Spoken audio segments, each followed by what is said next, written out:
Sud Radio, Osez investir, Thomas Binet. Au sommaire d'Osez investir, cher Thomas. On va parler de l'aide pour tous les propriétaires qui veulent rénover leur logement. Et notre invité sera Bruno Rouleau, directeur stratégie et innovation et porte-parole d'AFR Financement. On va faire le bilan de ce premier semestre 2024 sur le front de l'argent et du crédit. Et puis on terminera avec notre expert Guy Marty qui va nous parler d'anagramme. J'adore. Au cœur des quartiers pour mieux vous conseiller, le réseau Century 21 et ses 960 agences immobilières vous présentent Sud Radio, Osez investir, le conseil de la semaine. Alors ce matin, Thomas, votre conseil, vous nous parlez de l'aide pour tous les propriétaires qui veulent rénover leur logement. Vous pouvez nous en dire un petit peu plus? Oui, Laurence, parce que le gouvernement a annoncé une augmentation significative du montant maximal des aides publiques et privées disponibles pour les travaux de rénovation énergétique, ce qui signifie une réduction des dépenses personnelles pour les ménages. Cette décision permettra à de nombreuses personnes de réaliser plus facilement ces projets dits essentiels. Alors ça va intéresser nos auditeurs. En quoi consistent ces changements spécifiques apportés au programme d'aide alors? Allez, accrochez-vous. Actuellement, le montant total des aides financières de MaPrimeRénov', des collectivités locales et des entreprises spécialisées via les certificats d'économie d'énergie est plafonné à 100% du coût TTC des travaux pour les ménages très modestes, 80% pour les ménages modestes, 60% pour les ménages intermédiaires et on terminera avec 40% pour les ménages aisés. Cependant, si le montant cumulé de toutes ces aides dépasse ce plafond, MaPrimeRénov' est réduite pour respecter la limite. Ouais, bon, on a compris, c'est un système quand même bien complexe avec des inconvénients quand même. Quel est l'avantage du nouveau système alors?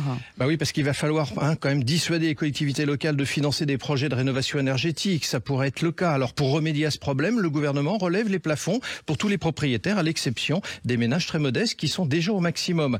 Les nouveaux plafonds seront à 100% pour les ménages modestes, on est reparti, 80% pour les ménages intermédiaires et 60% pour les ménages aisés. Cela signifie que les propriétaires auront une charge résiduelle, moins élevée pour leur rénovation. Bon, bonne nouvelle pour de nombreux propriétaires. Oui. Quand est-ce que ces changements vont commencer finalement? Les nouveaux plafonds seront mis en œuvre en 2 étapes. On attend un premier décret qui sera publié dans les prochains jours, normalement, et qui fixera les plafonds pour les ménages modestes et intermédiaires. Le plafond pour les ménages aisés sera déterminé dans un second décret après examen par le Conseil d'État. Les 2 décrets entreront en vigueur normalement le 1er janvier 2025. Allez, c'est bien noté. Thomas, on passe à votre invité de la semaine. Nous sommes en compagnie de Bruno Rouleau, directeur de la stratégie et de l'innovation et porte-parole d'AFR Financement. C'est une enseigne nationale de courtage immobilier et financier. Bonjour. Bonjour Laurence. Bonjour Thomas.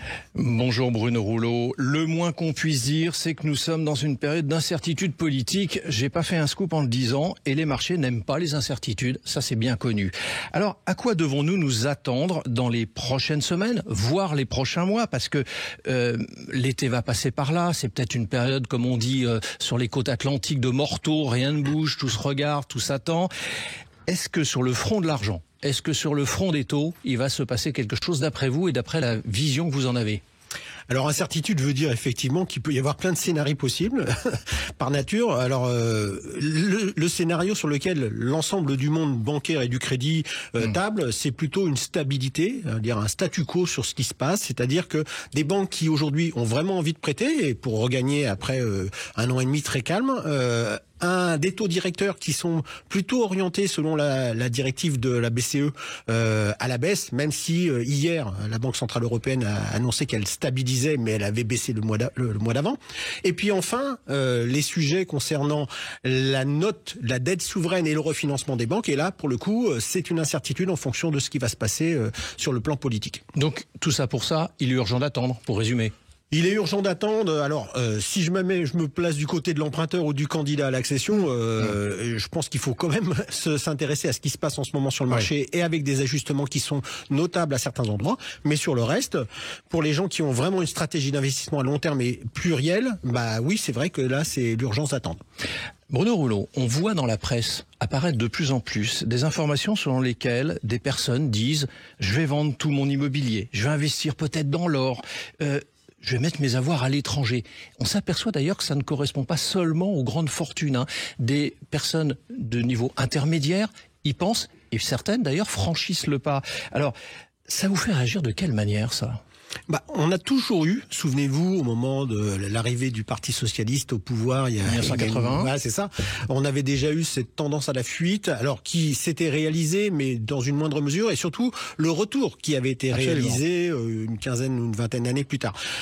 C'est un sujet qui préoccupe aujourd'hui les pouvoirs publics, bien évidemment, et qui préoccupe les banques.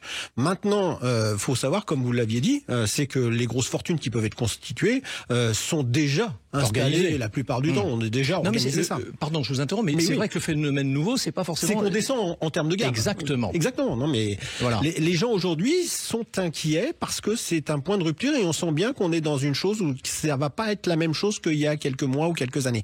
Donc c'est un vrai sujet. Je reste persuadé que malgré tout, la complexité que ça représente peut effectivement ne pas faire aboutir ce genre de projet. Bruno Rouleau, je vais essayer de prolonger ma première question. On entend que tout est bloqué depuis le dimanche des Européennes et du coup de la décision, une heure après, du président de la République de faire la dissolution de l'Assemblée nationale. Comment est-ce que c'est perçu? Vous êtes un acteur, vous êtes aussi un observateur. C'est pas incompatible de ce qui se passe dans les banques. Comment, dans le monde bancaire, on perçoit cette situation? Alors, on a dit que c'était morteau d'une certaine manière, mais j'aimerais bien que vous me fassiez rentrer dans les coulisses des banques. Qu'est-ce qui se dit concrètement?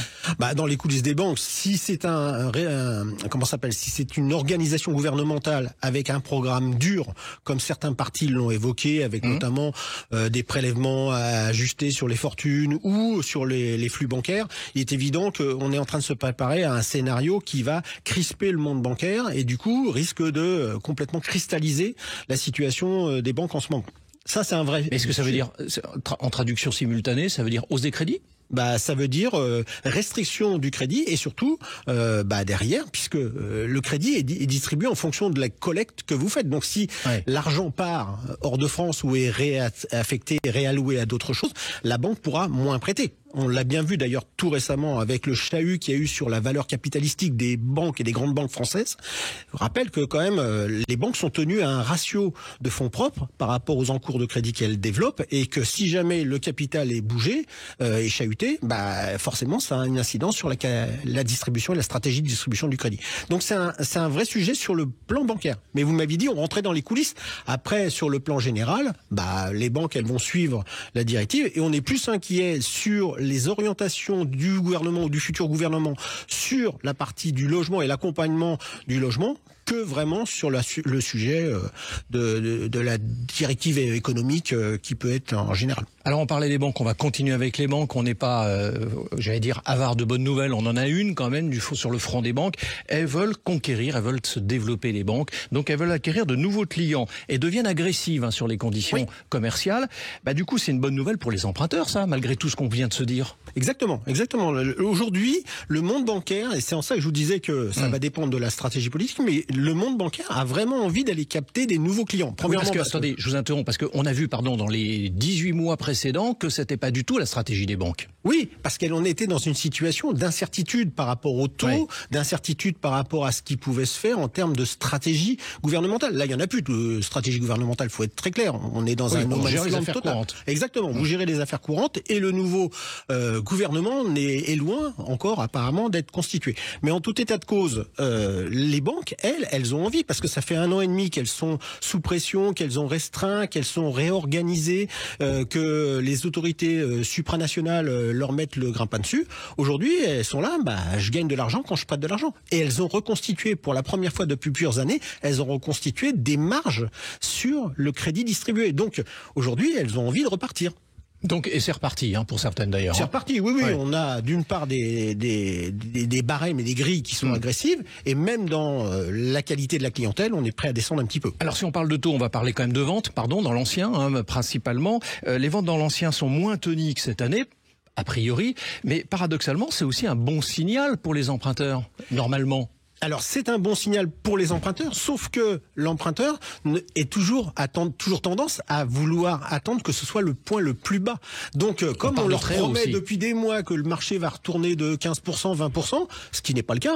Je vous rappelle qu'on est à peu près à -4, -5 en médiane, mais pas du tout sur les gros agglos. Oui, mais c'est ça ce qu'il faut aussi dire, Bruno Rouleau, parce que c'est en médiane, vous l'avez expliqué, et on voit quand même que dans certaines villes, dans certaines périphéries, ça a baissé quand même fondamentalement. C'est sûr que plus vous êtes dans une zone distendue et plus le bien, moins le bien est de qualité, bien évidemment, l'offre qui peut être faite va être beaucoup plus forte que moins 10. Et on l'avait expliqué à ce micro, l'effet boomerang dans certaines villes par rapport à la période de la Covid où des personnes avaient acheté à 150 km et qui en reviennent parce qu'ils voient bien dans un quotidien, c'est compliqué. Ça redonne de l'offre aussi. Sans compter les problématiques de transition énergétique et des contraintes normatives qui sont mises en place. Donc oui, c'est là-dessus. Par contre, savoir à quel moment je vais vraiment acheter et surtout, est-ce que les critères HCSF vont continuer à bloquer l'accession, notamment pour les jeunes et les revenus modestes, et là, c'est un vrai problématique. Et ça, on voit ça à la rentrée, en toute logique. Ce serait votre point de vigilance. Regardons, observons, analysons.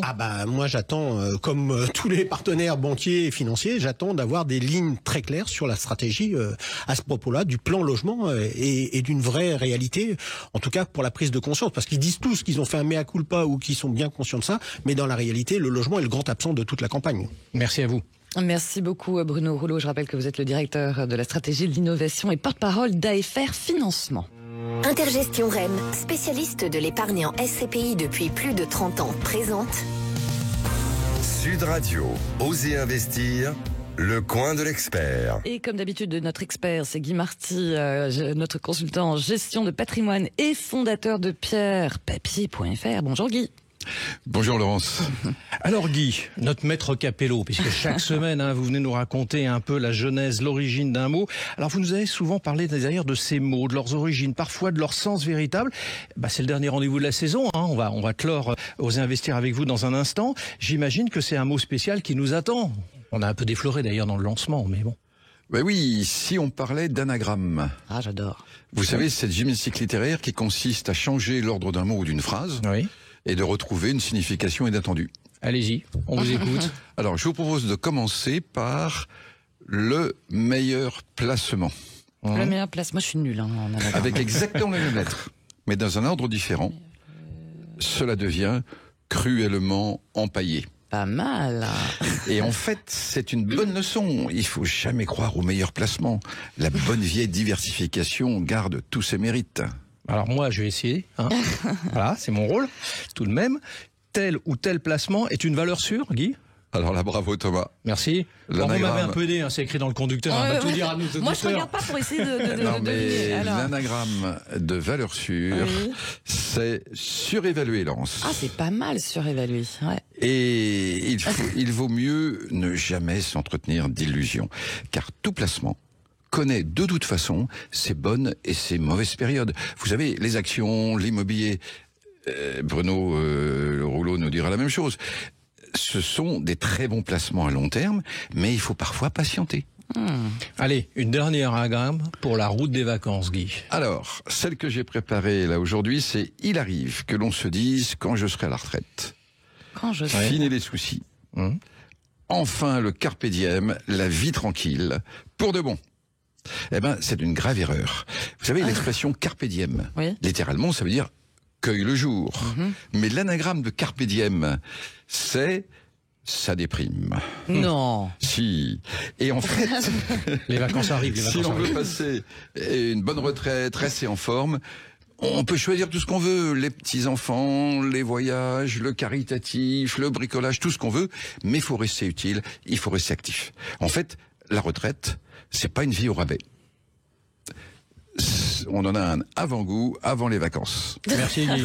J'adore vos anagrammes, mon cher Guy Marty, fondateur de pierrepapier.fr. C'est quoi l'anagramme de pierrepapier.fr d'ailleurs? Vous n'avez pas regardé, non? Oula. Je suis pas aussi bon qu'Étienne Klein pour trouver les bonnes anagrammes. Ah, c'est vrai, les fils dessus. Moi, je trouve que vous êtes presque aussi bon. Merci beaucoup. Et puis Thomas Binet, on se retrouve à la rentrée.